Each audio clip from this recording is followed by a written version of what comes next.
ಓಂ ಗ್ರಂಥ ಮಹಾತ್ಮೆ. ಶ್ರೀ ಸಿದ್ಧಪುರುಷನ ಈ ಪವಿತ್ರ ಚರಿತ್ರೆಯನ್ನು ನಿತ್ಯವೂ ಶ್ರದ್ಧೆಯಿಂದ ಓದುವ, ಕೇಳುವ, ಪೂಜಿಸುವ ಸರ್ವಭಕ್ತರಿಗೆ ಧರ್ಮ, ಅರ್ಥ, ಕಾಮ, ಮೋಕ್ಷಗಳು ಸಿದ್ಧಿಸುವವು. ಸರ್ವ ನಷ್ಟ ಕಷ್ಟಗಳು, ಸರ್ವ ಪಾಪ ತಾಪಗಳು, ಚೋರ ವೈರಿ ವಿಷ ಭೂತಾದಿ ಭೀತಿಗಳು ಬಯಲಾಗಿ ಸರ್ವದಾ ಸಕಲ ಸನ್ಮಂಗಳಿಂದ ಕೂಡಿದ ಸುಖ ಸೌಭಾಗ್ಯಗಳು ಒದಗಿ ಬರುವವು. ಗುರುಕೃಪಾಪೂರ್ವಕ ಶ್ರವಣ ಮಾಡುವುದರಿಂದ ಶಾಂತಿ, ದಾಂತಿ, ವಿವೇಕ, ಜ್ಞಾನ, ಸದ್ಭಕ್ತಿಗಳು ಸಂಪ್ರಾಪ್ತವಾಗುವು. ಈ ಗ್ರಂಥವನ್ನು ತನ್ನ ಇಷ್ಟದೇವತಾ ಮಂತ್ರದೊಡನೆ ಗಂಧ, ಅಕ್ಷತೆ, ಧೂಪ, ದೀಪ, ನೈವೇದ್ಯಗಳಿಂದ ಪೂಜಿಸಿ ಪ್ರತಿ ಅಧ್ಯಾಯದ ಪ್ರಾರಂಭದಲ್ಲಿ ಗ್ರಂಥ ಮಹಿಮೆಯನ್ನು ಪಠಿಸಿ ಸ್ಮರಿಸಿ ನಂತರ ಪಾರಾಯಣ ಮಾಡಿ ಮಂಗಳ ವಿಭೂತಿ ಪ್ರಸಾದಗಳನ್ನು ಭಕ್ತಿಯಿಂದ ಸ್ವೀಕರಿಸುವುದು ಶಿಷ್ಟರ ಸಂಪ್ರದಾಯವಾಗಿರುವುದು. ಶ್ರೀ ಗಣೇಶಾಯ ನಮಃ. ಶ್ರೀ ಸದ್ಗುರು ಸಿದ್ಧಾರೂಢಾಯ ನಮಃ. 17ನೇ ಅಧ್ಯಾಯ.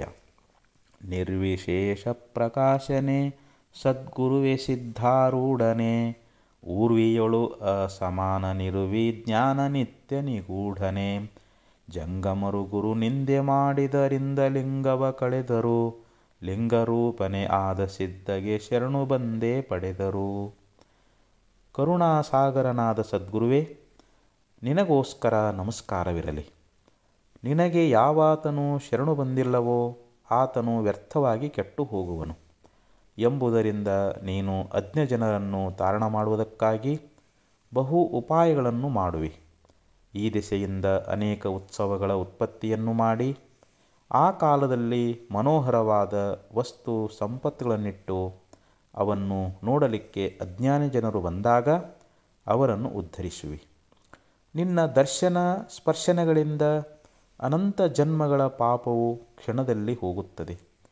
ನಿನ್ನ ಸೇವಾ ಘಟಿಸಿತೆಂದರೆ ಭಯದಿಂದ ವಿಷಯ ಸಂಸ್ಕಾರಗಳು ಅಡಗಿ ಹೋಗುತ್ತವೆ. ಕ್ಷಣ ಕ್ಷಣಕ್ಕೆ ನಿನ್ನ ಚಿಂತನ ಮಾಡುತ್ತಿರುವುದರಿಂದ ಕಾಮಕ್ರೋಧಗಳು ಹೇಳ ಹೆಸರಿಲ್ಲದಂತಾಗುವವು. ಸದ್ಗುರು ಸನ್ನಿಧಿಯಲ್ಲಿ ಬಂದ ಕೂಡಲೇ ಲೋಭ ಮೋಹಗಳು ಜಿಗಿದು ಓಡಿ ಹೋಗುತ್ತವೆ. ಅಲ್ಲಿ ಮದಮತ್ಸರಗಳಿಗೆ ಯಾರು ಕೇಳಬೇಕು? ಮಠಕ್ಕೆ ಹೊರಟಾಗ ಅವು ಮನೆಯಲ್ಲಿಯೇ ಉಳಿಯುವವು. ಈ ಪ್ರಕಾರ ಸಡ್ರಿಪುಗಳ ಆಟವೂ ಇಲ್ಲಿ ಲೇಷ ಮಾತ್ರವೂ ನಡೆಯಲಾರದು. ಈ ಸ್ಥಾನದಲ್ಲಿ ಆನಂದದ ತೆರೆಗಳು ಬರುತ್ತವೆ. ಅದರೊಳಗೆ ಭಕ್ತಜನರು ಸ್ನಾನ ಮಾಡಿ ಇಲ್ಲಿಯೇ ನಿಜವಾದ ಆನಂದವೂ ಇದೆ, ಇನ್ನು ಮನೆಗೆ ಹೋಗಲಾರೆವು ಎಂದು ಅನ್ನುವರು. ಈ ರೀತಿಯಲ್ಲಿ ನಿರ್ವಿಷಯ ಸುಖದ ಸಂಸ್ಕಾರಗಳು ಹತ್ತುವವು.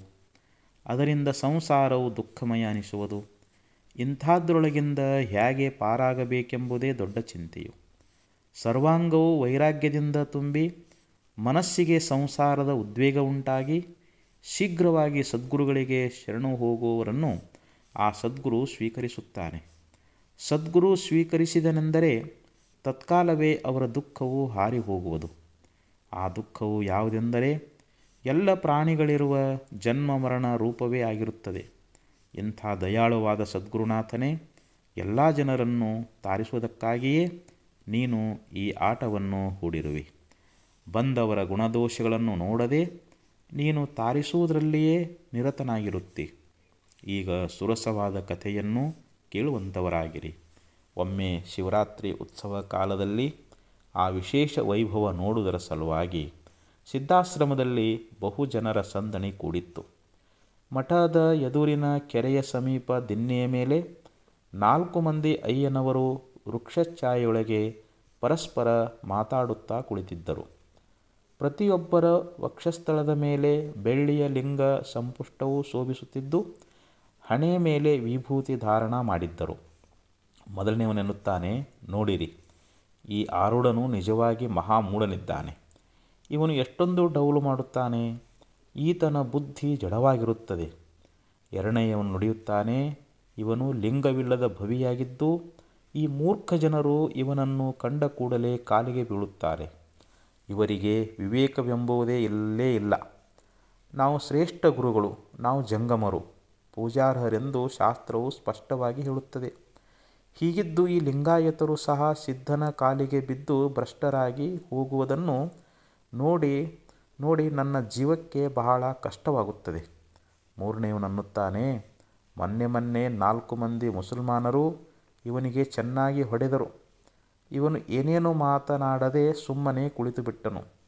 ಇವತ್ತು ಡೌಲು ಮಾಡಿ ರಥದ ಮೇಲೆ ಕೂಡ್ರುವನು. ಇವನಿಗೆ ಅಣುಮಾತ್ರ ನಾಚಿಕೆ ಇಲ್ಲ. ಇವನಿಗೆ ಎಷ್ಟು ನಾಚಿಕೆಗೇಡಿ ಅನ್ನಬೇಕು, ನೀವೇ ಹೇಳಿರಿ ಗೆಳೆಯರೇ. ಆಗ 4ನೆಯವನು ನುಡಿಯುತ್ತಾನೆ, ಈಗ 4 ತಿಂಗಳ ಹಿಂದೆ ಒಂದು ದಿನ ಸಂಜೆ ಹೊತ್ತಿಗೆ ನಾನು ಚಿದ್ಗನಾನಂದ ಸಮಾಧಿಗೆ ಹೋಗಿ ಒಂದು ಮೋಜು ಮಾಡಿದೆ. ಸಿದ್ಧನು ಕಟ್ಟೆ ಮೇಲೆ ಕುಳಿತಿದ್ದನು. ನಾನು ಮೆಲ್ಲಗೆ ಅವನ ಹಿಂದಿನಿಂದಲೇ ಬಂದು 2 ಕೈಗಳಿಂದ ಅವನನ್ನು ಮೇಲಕ್ಕೆ ಎತ್ತಿ ಭೂಮಿಗೆ ಅಪ್ಪಳಿಸಿಬಿಟ್ಟೆ. ಅವನು ಸತ್ತ ಕಪ್ಪೆಯಂತೆ ನೆಲಕ್ಕೆ ಬಿದ್ದನು. ಹೀಗೆ ಆ ಭವಿಗೆ ಯೋಗ್ಯ ಶಿಕ್ಷೆ ಮಾಡಿದೆನು. ಹೀಗೆಂದು ಖೋ ಖೋ ಖೋ ನಕ್ಕನು. ಹಾಗೆ ಆ ಪ್ರಥಮ ಅಯ್ಯನು ಅಂದದ್ದೇನೆಂದರೆ, ಹೀಗೆ ನಿಜವಾಗಿ ನೀನು ಬಹಳ ಕೆಟ್ಟ ಕೆಲಸ ಮಾಡಿದೆ. ಆತನಿಗೆ ಈ ಪ್ರಕಾರ ಘಾತ ಮಾಡದೆ ಬೋಧಿಸಿ ಒಳ್ಳೆಯ ಮಾರ್ಗಕ್ಕೆ ತರಬೇಕಿತ್ತು. ಈ ದುಷ್ಟಕರ್ಮದ ಫಲವಾಗಿಯೇ ನಿನ್ನ ಹೆಂಡತಿ ಮಕ್ಕಳು ಸತ್ತು ಹೋದರು ಮತ್ತು ನೀನು ದಿಕ್ಕಿಲ್ಲದ ಪಿಶಾಚಿಯಂತೆ ತಿರುಗುತ್ತಿರುವೆ.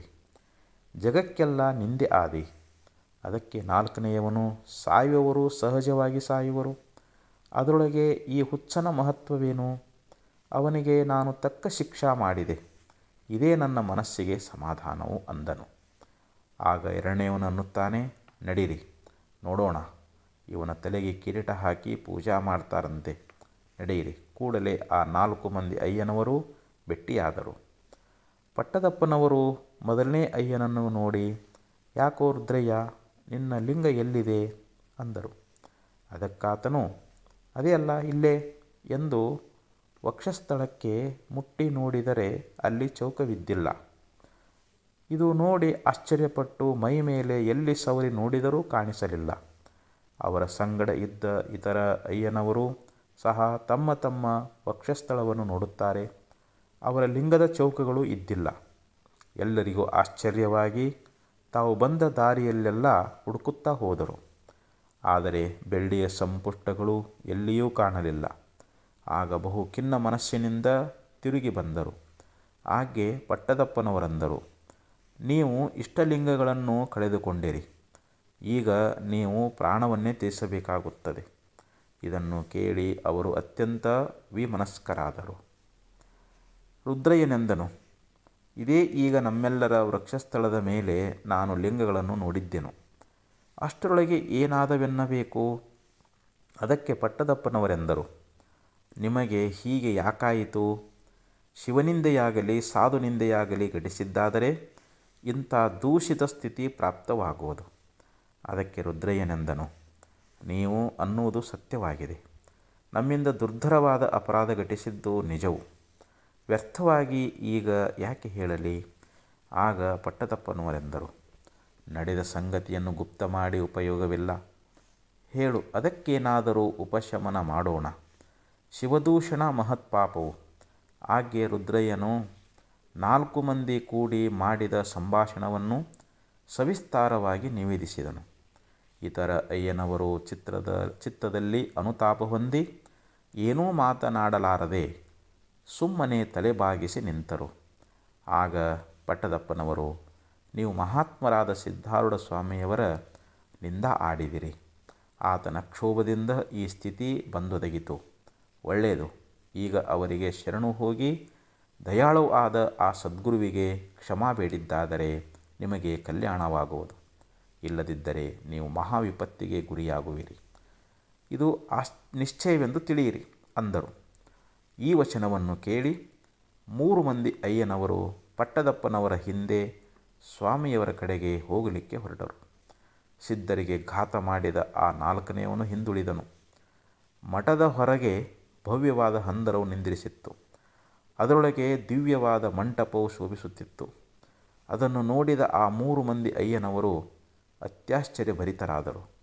ಅದರ ಮಧ್ಯದಲ್ಲಿ ದಿವ್ಯ ತೇಜದಿಂದ ದೇದೀಪ್ಯಮಾನ ವಾದ ಸಿಂಹಾಸನದ ಮೇಲೆ ಸುಖಾಸೀನರಾಗಿದ್ದ ಸಿದ್ಧದಯಾಗನರನ್ನು ನೋಡಿದರು. ಸದ್ಗುರುಗಳ ಮಸ್ತಕದ ಮೇಲೆ ಕಿರೀಟ, ಕಂಠದೊಳಗೆ ಮನೋಹರವಾದ ವೈಜಯಂತಿ ಮಾಲೆಯು ಶೋಭಿಸುತ್ತಿದ್ದವು. ದಿವ್ಯ ಪೀತಾಂಬರವನ್ನು ಮೈ ಮೇಲೆ ಹೊತ್ತಿದ್ದು ಅದರ ಮೇಲೆ ಸುಂದರವಾದ ಪುಷ್ಪಹಾರವು ಒಪ್ಪುತ್ತಿತ್ತು. ಮುಖದ ಮೇಲೆ ದಿವ್ಯ ತೇಜದಿಂದ ಇದು ಶಾಂತಿಯಿಂದಲೇ ಎರೆದಿದೆಯೋ ಎಂಬಂತೆ ಕಾಣಿಸುತ್ತಾ ಆ ರೂಪು ನೋಡಿದ ಮಾತ್ರದಿಂದ ಚಿತ್ತವು ಶಾಂತವಾಗಿ ಕೂಡಲೇ ಆನಂದವು ಉಕ್ಕಿ ಬರುವುದು. ಸೂರ್ಯ ಕಿರಣಗಳು ಹೇಗೆ ತೇಜವನ್ನು ಸರ್ವತ್ರ ಹರಡುತ್ತವೆಯೋ ಹಾಗೆ ಆ ಮುಖದಿಂದ ಶಾಂತಿ ಕಿರಣಗಳು ಸುಖವನ್ನು ಪಸರಿಸುತ್ತಾ ಭಕ್ತಜನರ ಚಿತ್ತವೃತ್ತಿಗಳನ್ನೆಲ್ಲ ಶಮನ ಮಾಡಿ ಅಲ್ಲಿ ಆನಂದವನ್ನು ತುಂಬುವು. ದುಷ್ಟವೃತ್ತಿಗಳಿಗೆ ಸ್ಥಾನವಿಲ್ಲದಂತಾಗಿ ಅವು ಅಡವಿ ಪಾಲಾಗಿ ಹೋಗುವವು. ಅವುಗಳ ಸ್ಥಾನದಲ್ಲಿ ಅನುತಾಪವು ಪ್ರಾಪ್ತವಾಗಿ ಚಿತ್ತವನ್ನು ನಿರ್ಮಲ ಮಾಡುವುದು. ಆ 3 ಮಂದಿ ಅಯ್ಯನವರು ಆ ನೋಟವನ್ನು ನೋಡುತ್ತಾರೆ. ದಿವ್ಯ ತೇಜದಿಂದ ಪಂಡಿತರಾದ ಸಿದ್ಧಾರೂಢರ ಮೂರ್ತಿಯನ್ನು ಕಣ್ಣು ಹಳಸದೆ ನೋಡಿ ಅವರ ವೃತ್ತಿ ಅಲ್ಲೇ ಸ್ಥಿರವಾಗುವಂತಹದ್ದಾಯಿತು. ಹೇಗೆ ಘೋರ ಅಂಧಕಾರವು ದಿಕ್ಕುಗಳಲ್ಲೆಲ್ಲ ಮುಸುಕಿರುವಾಗ ಅಕಸ್ಮಾತ್ತಾಗಿ ವಿದ್ಯುಲ್ಲತೆಯು ಜಳಕಿಸಿತೆಂದರೆ ಕ್ಷಣಮಾತ್ರ ಸೃಷ್ಟಿ ಇದ್ದಕ್ಕಿದ್ದಂತೆ ಕಾಣಿಸುವುದೋ ಅದರಂತೆ ಅವರ ಚಿತ್ತದಲ್ಲಿ ಆಯಿತು. ಘನವಾದ ಅಜ್ಞಾನ ತಮಸ್ಸಿನಿಂದ ಮುಸುಕಿದ ಅವರ ಚಿತ್ತದಲ್ಲಿ ಗುರುಕೃಪೆಯಿಂದ ಚಿಜ್ಯೋತಿ ಪ್ರಕಟವಾಗಿ ಸ್ವರೂಪಾನಂದವು ಪ್ರಕಟವಾಯಿತು ಮತ್ತು ಅವಿದ್ಯೆಯು ನಷ್ಟವಾಯಿತು. ಸಿದ್ಧಮೂರ್ತಿಯ ದರ್ಶನವಾದ ಕೂಡಲೇ ಮದಮತ್ಸರಾದಿ ದುರ್ಗುಣಗಳು ಓಡಿ ಹೋದವು ಮತ್ತು ಸಿದ್ಧ ಚರಣದಲ್ಲಿ ಮನಸ್ಸು ರಮಿಸುವಂತಹದ್ದಾಗಿ ಪೂರ್ವಸ್ಥಾನಕ್ಕೆ ತಿರುಗಿ ಬರಲಾರದಂತಾಯಿತು. ಆ ಅಯ್ಯನವರ ಚಿತ್ತವು ಅನುತಾಪವನ್ನು ಹೊಂದಿ ಯಾವಾಗ ಸಿದ್ಧರ ಚರಣಗಳಿಗೆ ಬೀಳುವೆವು ಎಂದೆನ್ನುವರು. ಆಗ ಪಟ್ಟದಪ್ಪನವರು ಈ 3 ಮಂದಿ ಅಯ್ಯನವರನ್ನು ಬೆನ್ನ ಹಿಂದೆ ಕರಕೊಂಡು ಸಿದ್ಧರ ಸಮೀಪ ಹೋದರು. ಆಗ ಸದ್ಗುರುಗಳು ಪಟ್ಟದಪ್ಪನವರನ್ನು ಕಂಡು ಬಹು ಆದರದಿಂದ ಕೂಡಲಿಕ್ಕೆ ಹೇಳಿದರು. ಅವರು ಸಿದ್ಧರಿಗೆ ನಮಸ್ಕರಿಸಿ ಕುಳಿತುಕೊಂಡರು ಮತ್ತು ಈ ಅಯ್ಯನವರು ಸಿದ್ಧಾರೂಢರ ಚರಣಕ್ಕೆ ಬಿದ್ದರು. ಆಗ ಪಟ್ಟದಪ್ಪನವರು, ಹೇ ಸಿದ್ಧರಾಯರೇ, ಈ 3 ಮಂದಿ ಅಯ್ಯನವರು ನಿಮಗೆ ಶರಣಾಗತರಾಗಿದ್ದಾರೆ. ಇವರ ಅಪರಾಧವನ್ನು ಕ್ಷಮಿಸಬೇಕು ಎಂದು ಅವರ ವೃತ್ತಾಂತವನ್ನೆಲ್ಲ ನಿರೂಪಿಸಿದರು. ಆಗ ಪಟ್ಟದನಪ್ಪನವರನ್ನು ಕುರಿತು ಸದ್ಗುರು ಅನ್ನುತ್ತಾರೆ, ಹೇ ಸ್ವಾಮಿ, ನಿಮಗೆ ಇವರು ತಮ್ಮ ಅಪರಾಧವನ್ನು ಹೇಳಿದ ಕೂಡಲೇ ಕ್ಷಮಾ ಮಾಡಿದಂತಾಯಿತು. ಈಗ ಅವರು ಮನಸ್ಸಿನಲ್ಲಿ ಶುದ್ಧರಾಗಿರುತ್ತಾರೆ. ಅನಂತರ ಮಹಾತ್ಮರು ತಮ್ಮ ಹಿಂದೆ ಕೈ ಹಾಕಿ ಅಲ್ಲಿಂದ 4 ಲಿಂಗ ಸಂಪುಷ್ಟಗಳನ್ನು ದಾರ ಸಮೇತವಾಗಿ ತೆಗೆದದ್ದನ್ನು ನೋಡಿ ಅವರೆಲ್ಲರೂ ಅತ್ಯಾಶ್ಚರ್ಯಭರಿತರಾದರು. ಅವನ್ನು ಮುಂದೆ ಹಿಡಿದು ಸಿದ್ಧರೆಂದರು, ಅಯ್ಯನವರೇ, ಇವು ನಿಮ್ಮವೋ ಏನು, ಚೆನ್ನಾಗಿ ನೋಡಿಕೊಳ್ಳಿರಿ.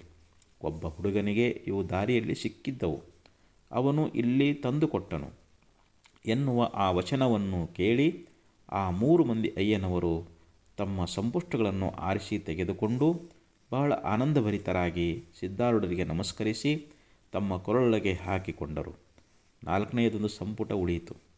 ಪಟ್ಟದನಪ್ಪನವರು ಸಿದ್ಧರನ್ನು ಕುರಿತು, ನಾನು ಹೋಗಿ ಆ 4ನೇ ಅಯ್ಯನನ್ನು ಕರೆದುಕೊಂಡು ಬರುವೆನು ಎಂದು ಹೊರಟರು. ಇತ್ತ ಹಿಂದುಳಿದ ಆ 4ನೇ ಅಯ್ಯನು ಬಾಕಿ 3 ಮಂದಿ ಅಯ್ಯನವರು ಸಿದ್ಧರ ಕಡೆಗೆ ಹೋಗುವಾಗ ತಾನೂ ಹೋಗಿ ಕ್ಷಮಾ ಬೇಡಲಿಕ್ಕೆ ನಾಚಿಕೆಪಟ್ಟು ಅಲ್ಲೇ ನಿಂತಿದ್ದನು. ಆ ಸಮಯದಲ್ಲಿ ಅಲ್ಲಿದ್ದ ಇತರ ಅಯ್ಯನವರು ಅವನಿಗೆ ಬಿರುನುಡಿಗಳಿಂದ ದೂಷಿಸುವುದನ್ನು ಕೇಳಿ ಆತನು ಸಿಟ್ಟಿಗೆದ್ದು ಅವರಲ್ಲಿ ಒಬ್ಬನಿಗೆ ಹೊಡೆದನು. ಆಗ ಅವರೆಲ್ಲರೂ ಕೂಡಿ ಆ ಸಿಟ್ಟಿನ ಅಯ್ಯನಿಗೆ ಹೊಡೆಯಲಾರಂಭಿಸಿದರು. ಇತರ ಜನರು ಕೂಡಿ ಆ ಅಯ್ಯನ ಸುದ್ದಿ ಕೇಳಿ ಎಲ್ಲರೂ ಅವನನ್ನು ಹೊಡೆತೊಡಗಿದರು. ಕೆಲವರು ಅವನನ್ನು ನೆಲಕ್ಕೆ ಹಾಕಿ ತುಳಿದು, ಕೆಲವರು ಅವನ ಮೇಲೆ ಕಲ್ಲು ಒಗೆದು ಅವನಿಗೆ ಅರ್ಧ ಜೀವ ಮಾಡಿ ಹಾಕುವಂಥವರಾದರು. ಅಷ್ಟರೊಳಗೆ ಆತನನ್ನು ಹುಡುಕುತ್ತಾ ಪಟ್ಟದಪ್ಪನವರು ಆ ಸ್ಥಾನಕ್ಕೆ ಪ್ರಾಪ್ತರಾಗಿ ನೋಡುತ್ತಾ ನಿಂತಿರುವ ಜನರನ್ನು ಅತ್ತಿತ್ತ ಸರಿಸಿ ಆ ಅಯ್ಯನ ಅವಸ್ಥೆ ನೋಡಿ ಏನು ಸಂಗತಿ ಎಂದು ನಿಂತಿರುವವರ ಹತ್ತಿರ ವೃತ್ತಾಂತವನ್ನು ಕೇಳಿ ತಿಳಿದುಕೊಂಡರು. ಆಗ ಆ ಅಯ್ಯನ ಮೇಲೆ ಬಹು ಅಂತಃಕರಣವುಳ್ಳವರಾಗಿ ಆತನಿಗೆ ಕೈಯಿಂದ ಹಿಡಿದು ಎಬ್ಬಿಸಿ ನಿಂದಿರಿಸಿದರು. ಅಯ್ಯನ ಅಭಿಮಾನವೆಲ್ಲ ಹೋಗಿ ಆತನಿಗೆ ಮಹಾ ಅನುತಾಪ ಹುಟ್ಟಿ ಕಣ್ಣೊಳಗಿಂದ ನೀರು ಸುರಿಸುವಂಥವನಾಗಿ ಪಟ್ಟದಪ್ಪನವರ ಪಾದಕ್ಕೆ ಬಿದ್ದು ಅಂದನು. ನನ್ನ ಅಪರಾಧಗಳು ಸಂಖ್ಯೆ ಇಲ್ಲದಷ್ಟಾದವು. ಈಗ ನನ್ನನ್ನು ಸಿದ್ಧಾರೂಢರು ಇರುವಲ್ಲಿ ಕರೆದುಕೊಂಡು ಹೋಗಿರಿ. ನಾನು ಅವರ ಪಾದಕ್ಕೆ ಬಿದ್ದು ನನ್ನ ಅಪರಾಧಗಳನ್ನು ಕ್ಷಮಿಸಬೇಕಾಗಿ ಪ್ರಾರ್ಥಿಸುವೆನು. ಆತನು ದಯಾಸಾಗರನಿದ್ದಾನೆ. ನನ್ನನ್ನು ತಾರಿಸೆಂದು ಬೇಡಿಕೊಳ್ಳುವೆನು. ಪಟ್ಟದಪ್ಪನವರು ಆತನ ಅನುತಾಪವನ್ನು ಕಂಡು ಈತನ ಅಭಿಮಾನವೆಲ್ಲ ಜಾಡಿಸಿಕೊಂಡು ಹೋಗಿದೆ ಎಂದು ತಿಳಿದು ಅಯ್ಯನನ್ನು ಕುರಿತು ಅನ್ನುತ್ತಾರೆ. ಸಿದ್ಧಾರೂಢ ಸಮೀಪ ಹೋಗೋಣ. ಆತನು ದೀನರಿಗೆ ಕೃಪಾದಾನಿ ಇರುತ್ತಾನೆ. ಆಮೇಲೆ ಅಶಕ್ತನಾದ ಆ ಅಯ್ಯನಿಗೆ ಇಬ್ಬರು ರಟ್ಟೆಯನ್ನು ಹಿಡಿದುಕೊಂಡು ಹಂದರದೊಳಗೆ ಸಿದ್ಧಾರೂಢರು ಕುಳಿತಿರುವಲ್ಲಿ ಕರೆದುಕೊಂಡು ಹೋಗಿ ಅವರ ಪಾದಕ್ಕೆ ಹಾಕಿದರು. ಆಗ ಪಟ್ಟದಪ್ಪನವರು ಆ ಅಯ್ಯನ ವೃತ್ತಾಂತವನ್ನೆಲ್ಲ ಸ್ವಾಮಿಯವರಿಗೆ ನಿರೂಪಿಸಿದರು. ಅದನ್ನು ಕೇಳಿ ಸಿದ್ಧರು ಆತನ ಮೇಲೆ ಅತ್ಯಂತ ಕೃಪಾಭರಿತರಾಗಿ ಆ ಅಯ್ಯನಿಗೆ ಕೈ ಹಿಡಿದು ತನ್ನ ಸಮೀಪ ಕೂಡಿಸಿಕೊಂಡರು. ಆಗ ಪಟ್ಟದಪ್ಪನವರನ್ನು ಕುರಿತು ಸಿದ್ಧರು, ನಮ್ಮ ದಯಾ ಕಾರ್ಯಕ್ಕೆ ಈತನು ಉತ್ತಮ ಪಾತ್ರನಿರುವನು. ಈತನಿಗೆ ಆರೋಗ್ಯವಾದದ್ದನ್ನು ನೋಡಿ ನನಗೆ ಬಹಳ ಆನಂದವಾಯಿತು. ಸ್ಥೂಲ ದೇಹಕ್ಕೆ ರೋಗಗಳು ಹೇಗೆ ಪೀಡಿಸುವವೋ ಹಾಗೆ ಸೂಕ್ಷ್ಮ ದೇಹಕ್ಕೆ ದುಸ್ವಭಾವಗಳೇ ರೋಗಗಳಾಗಿದ್ದು ಪೀಡಿಸುತ್ತಿರುವವು. ರೋಗಿಯ ಮೇಲೆ ಎಲ್ಲರೂ ದಯಾವಂತರಿರುತ್ತಾರೆ. ಹಾಗೆ ಸಾಧುಗಳು ದುಷ್ಟರನ್ನೂ ಸಹ ರೋಗಿಗಳೆಂದು ಭಾವಿಸಿ ಅವರ ಮೇಲೆ ದಯಾಭರಿತರಾಗಿರುತ್ತಾರೆ. ಆದ್ದರಿಂದ ಇತರಿಗಿಂತಲೂ ದುರ್ಜನರನ್ನು ಅಧಿಕ ದಯೆಯಿಂದ ನಡೆಸತಕ್ಕದ್ದಾಗಿರುತ್ತದೆ. ಈಗ ಈ ಅಯ್ಯನು ಎಲ್ಲ ರೋಗವನ್ನು ಕಳಕೊಂಡು ಚಿತ್ತಾರೋಗ್ಯವನ್ನು ಪ್ರಾಪ್ತ ಮಾಡಿಕೊಂಡಿರುವನು ಎಂದು ಸಿದ್ಧರಂದದ್ದು ಕೇಳಿ ಆನಂದಭರಿತನಾಗಿ ಅಯ್ಯನು ಸಿದ್ಧಸ್ತುತಿಯನ್ನು ಮಾಡಲಾರಂಭಿಸಿ ಅನ್ನುತ್ತಾನೆ. ಹೇ ಸಿದ್ಧಾರೂಢನೇ, ದಯಾವಂತನೇ, ನಿನ್ನ ದರ್ಶನದಿಂದ ನಾನು ಆನಂದವನ್ನು ಹೊಂದಿದೆ ಮತ್ತು ನನ್ನ ಹೃದಯದಲ್ಲಿ ಶಾಂತಿಯು ಉದಯವಾಗುವಂತಹದ್ದಾಯಿತು. ಕೃಪಾಳುವಾದ ನೀನು ದಯೆ ತೋರಿಸದಿದ್ದರೆ ನಾನು ವ್ಯರ್ಥವಾಗಿ ನರಕದ ಪಥವನ್ನು ಹಿಡಿದು ಹೋಗುತ್ತಿದ್ದೆ. ನಿನ್ನನ್ನು ನಾನು ತಿಳಿಸುತ್ತಿರುವಾಗ ನೀನು ನನ್ನನ್ನು ಉದ್ಧರಿಸಿದಿರಿ. ಈಗ ನಿನ್ನ ಭಕ್ತರ ಪೈಕಿ ಒಬ್ಬನನ್ನಾಗಿ ನನ್ನನ್ನು ಗಣಿಸು. ನಿನ್ನ ಚರಣಗಳಲ್ಲಿ ನಾನೊಬ್ಬ ದೀನ ಇರುತ್ತೇನೆ. ನನ್ನನ್ನು ತ್ವರೆಯಿಂದ ಈ ಭವನದಿಯ ಪರತೀರಕ್ಕೆ ಕರಕೊಳ್ಳುವಂಥವನಾಗು. ದೇವನೇ, ನಾನು ನಿನ್ನ ದಾಸನಿದ್ದೇನೆ. ಈ ಕೃಪಾದಾನವನ್ನು ನನಗೆ ದಯಪಾಲಿಸು. ಹೀಗಂದದ್ದು ಕೇಳಿ ಸಿದ್ಧರು ಆತನ ಲಿಂಗ ಸಂಪುಷ್ಟವನ್ನು ತೆಗೆದು ತಾವೇ ಆತನ ಕೊರಳಿಗೆ ಹಾಕಿ ಬಹು ಪ್ರೇಮದಿಂದ ಆತನನ್ನು ಆಶೀರ್ವದಿಸಿದರು. ಆತನು ಮನಸ್ಸಿನಲ್ಲಿ ಪೂರ್ಣ ಶಾಂತಿಯನ್ನು ಹೊಂದಿದನು. ಅಪಿಚೇತ್ಸು ಸುಧರಾಚಾರೋ ಭಜತೆ ಮಾಮನನ್ಯಭಾಕ್ ಸಾಧುರೇವಸ್ಸ ಮಂತವ್ಯ ಸಮ್ಯಕ್ ವ್ಯವಸಿತೋ ಹಿ ಸಹ. ಶ್ರೀಮದ್ಭಗವದ್ಗೀತೆಯೊಳಗೆ ಶ್ರೀಕೃಷ್ಣನು ಅರ್ಜುನನಿಗೆ ಹೇಳುತ್ತಾನೆ, ಒಂದು ವೇಳೆ ಮಹಾ ದುರಾಚಾರಿ ಇದ್ದಂಥವನೂ ಸಹ ನನ್ನನ್ನು ಅನನ್ಯ ಭಾವದಿಂದ ಭಜಿಸಿದರೆಂದನೇ ಅವನು ಸಾಧು ಎಂತಲೇ ತಿಳಿದುಕೊಳ್ಳಬೇಕು. ಗೀತೆಯೊಳಗಿನ ಈ ಭಗವದ್ವಚನವು ಸಿದ್ಧ ಚರಣಗಳಲ್ಲಿ ಸತ್ಯವಾಯಿತು. ಶಿಲೆಯನ್ನು ಸಹ ಉದ್ಧಾರ ಮಾಡುವ ಶಕ್ತಿಯುಳ್ಳಂಥ ಆ ಚರಣಗಳಿಗೆ ಯಾವುದು ತಾನೇ ಅಸಾಧ್ಯವು? ಹೇ ಶ್ರೋತ ಜನಗಳಿರ, ವೇದಾಂತ ಶ್ರವಣ ಮಾಡುತ್ತಿರುವ ಮುಮುಕ್ಷು ಜನರಿಗೆ ಗ್ರಾಹ್ಯವಾಗಿರುವ ಗಹನವಾದ ಲಕ್ಷ್ಯಾರ್ಥವನ್ನು ಶ್ರವಣ ಮಾಡುವಂಥವರಾಗಿರಿ. ಮನ, ಬುದ್ಧಿ, ಚಿತ್ತು ಮತ್ತು ಅಹಂಕಾರ ಇವೇ 4 ಮಂದಿ ಅಯ್ಯನವರೆಂದು ತಿಳಿಯತಕ್ಕದ್ದು. ಅವುಗಳ ಧರ್ಮಗಳೇ ಅವರ ವೃಕ್ಷಸ್ಥಳದ ಮೇಲೆ ಶೋಭಿಸುತ್ತಿದ್ದ ಲಿಂಗಗಳು. ಈ 4 ಅಂತಃಕರಣಗಳು ಸಾಕ್ಷಿ ಚೈತನ್ಯವೆಂಬ ಸಿದ್ಧ ಗುರುವಿಗೆ ನಿಂದಿಸುತ್ತವೆ. 4ನೇ ಅಹಂಕಾರನು ಮಹಾ ದುರ್ಮತಿಯಾಗಿದ್ದು ಸಾಕ್ಷಿ ಚೈತನ್ಯಕ್ಕೆ ಘಾತ ಮಾಡುವನು. ಆ ಸಾಕ್ಷಿ ಚೈತನ್ಯನಾದ ಪ್ರತ್ಯೇಗಾತ್ಮನು ಪೂರ್ಣ ದಯಾಳುವಾಗಿದ್ದು ಇವರನ್ನು ಉದ್ಧಾರ ಮಾಡುವ ಸಂಧಿಯನ್ನು ನೋಡುತ್ತಿರುವನು ಮತ್ತು ಆ ಕಾಲವು ಅಕಸ್ಮಾತ್ತಾಗಿ ಪ್ರಾಪ್ತವಾಯಿತು. 4 ಮಂದಿ ಅಂತಃಕರಣಗಳು ಪ್ರತ್ಯೇಗಾತ್ಮನ ನಿರಾಕರಣ ರೂಪ ನಿಂದೆ ಮಾಡುತ್ತಾ ಇರುವಾಗ ಆ ಆತ್ಮನು ಅವುಗಳ ಧರ್ಮಗಳೆಂಬ ಲಿಂಗಗಳನ್ನು ಮಾಯೆಯಿಂದ ಹರಣ ಮಾಡುವಂಥವನಾದನು. ಹೀಗೆ ಅವರ ವೃತ್ತಿ ಕುಂಠಿತವಾಗಿರುವಾಗ ವಿವೇಕನೆಂಬ ಪಟ್ಟದಪ್ಪನು ಬಂದು ಅಹಂಕಾರವನ್ನು ಬಿಟ್ಟು ಬಾಕಿ 3 ಪ್ರತ್ಯೇಗಾತ್ಮನ ದರ್ಶನ ಮಾಡಿಸುವಂಥವನಾದನು. ಆಮೇಲೆ ಅವರು ತಮ್ಮ ಸತ್ಯವಾದ ಧರ್ಮಗಳನ್ನು ನಿಜವಾಗಿ ತಿಳಿದ ಬಳಿಕ ಅವರು ಸಂಸಾರದಲ್ಲಿ ಆತ್ಮಭಕ್ತಿಯಿಂದಲೇ ನಡೆಯುವಂಥವರಾದರು. ಆತ್ಮನ ನಿಷೇಧ ಎಂದೂ ಮಾಡದೆ ಯಾವಾಗಲೂ ಆತ್ಮವಿಚಾರದಲ್ಲಿ ರತರಾಗಿರುತ್ತಿದ್ದರು. ನಾಲ್ಕನೆಯವನಾದ ಅಹಂಕಾರನು ಬಹಿರ್ಮುಖನಾಗಿರುತ್ತಾ ಸ್ಥೂಲ ಧರ್ಮ ನಾಶದಿಂದ ಮ್ಲಾನವದನನಾಗಿದ್ದು ದೇಹಾಭಿಮಾನದಿಂದ ಅಧಿಕ ಕ್ರೋಧಿಯಾಗಿ ನಿಶ್ಶಂಕನಾಗಿದ್ದನು. ಆಗ ಆತ್ಮಾಕಾರ ವೃತ್ತಿಗಳು ಅವನಿಗೆ ಹೊಡೆಯುವಂಥವಾಗಿ ಪರೋಕ್ಷ ರೀತಿಯಿಂದ ಅವನು ಆತ್ಮಮಹಿಮೆಯನ್ನು ತಿಳಿದುಕೊಂಡನು. ಅದೇ ಸಮಯದಲ್ಲಿ ಅವನ ಕಡೆ ವಿವೇಕನು ಬರುವಂಥವನಾದನು. ವಿವೇಕನನ್ನು ಕಂಡ ಕೂಡಲೇ ಅಹಂಕಾರನಿಗೆ ಅನುತಾಪ ಹುಟ್ಟಿ ತನಗೆ ಆ ಪ್ರತ್ಯಗಾತ್ಮನ ದರ್ಶನ ಮಾಡಿಸು, ಆತನಲ್ಲಿ ತಾನು ಲೀನವಾಗುವೆನೆಂದನು. ಆ ವಿವೇಕನು ಆತನನ್ನು ಆತ್ಮನ ಕಡೆಗೆ ಒಯ್ದು ಆತ್ಮದರ್ಶನ ಮಾಡಿಸಿದನು. ಆಗ ಆತ್ಮನು ಆತನ ಮೇಲೆ ಬಹು ದಯೆಯುಳ್ಳಂಥವನಾಗಿ ಆ ಅಹಂಕಾರವನ್ನು ತನ್ನ ಅತ್ಯಂತ ಸಮೀಪದಲ್ಲಿ ಕೂಡಿಸಿಕೊಂಡನು. ಅಹಂಕಾರನಿಗೆ ಬಹಳ ಆನಂದವಾಯಿತು. ಆತನಾದರೂ ತನ್ನ ನಿಜವಾದ ಧರ್ಮವನ್ನು ತಿಳಿದು ತನ್ನ ಭ್ರಮೆಯನ್ನೆಲ್ಲ ಕಳಕೊಂಡು ಶ್ರಮವೆಲ್ಲ ಸಾರ್ಥಕವಾಯಿತೆಂದು ತಿಳಿದುಕೊಂಡನು. ಆಮೇಲೆ ಆತ್ಮಾರಾಮನನ್ನು ಸ್ತವಿಸುವಂಥವನಾದನು. ಅಹಂಕಾರನ ಮೇಲೆ ಆತ್ಮನ ಅಧಿಕ ಕೃಪಾ ಇದ್ದು ಇತರನ್ನೆಲ್ಲ ಹೊರಗೆ ಬಿಟ್ಟು ಆತನನ್ನೇ ಬ್ರಹ್ಮಪರ್ಯಂತರ ಕರೆದುಕೊಂಡು ಹೋಗುವನು. ಸದ್ಗುರುರಾಯನೇ ಸಗುಣ ಬ್ರಹ್ಮನಾಗಿದ್ದು ಆತನನ್ನು ಹೃದಯದಲ್ಲಿ ನೋಡುವಾಗ ಆತನೇ ನಿರ್ಗುಣನಾಗಿ ಕಾಣಿಸುವನು. ಈ ಪ್ರಕಾರ ಸದ್ಗುರುರಾಯನ ವರ್ತನವು ಸಗುಣ ನಿರ್ಗುಣವೆಂಬುದಾಗಿ ಉಭಯಾತ್ಮಕವಾಗಿರುವುದು. ಆತನಿಗೆ ಅನನ್ಯ ಭಾವದಿಂದ ಶರಣು ಹೋಗುವುದರಿಂದ ಆತನು ತನ್ನ ನಿಜವಾದ ಸ್ವರೂಪವನ್ನು ತೋರಿಸುವನು. ಈ ನಿರ್ವಿಕಾರ ಸ್ವರೂಪವನ್ನು ನೋಡಲಿಕ್ಕೆ ಹೋಗುವಷ್ಟರಲ್ಲೇ ಅವಿದ್ಯೆಯು ನಷ್ಟವಾಗಿ ಹೋಗುವುದು.